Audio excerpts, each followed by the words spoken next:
Hello viewers, এই যে দেখুন নিয়ে নিয়েছি এখানে সবজি, কাঁচামরিচ, লেবু এবং শসা আছে, গরুর মাংস, এখানে মুরগির মাংস আছে।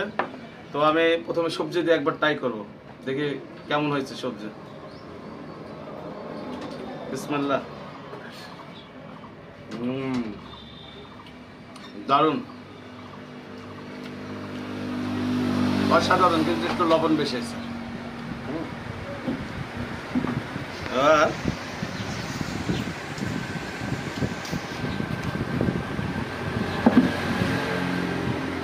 গরুর মাংস একটু ঝোল ঝোল ঝোল ঝোলটা একটু ভালো হয়, ভাত টাত খাওয়া একটু টেস্ট করবে এটা দিয়ে।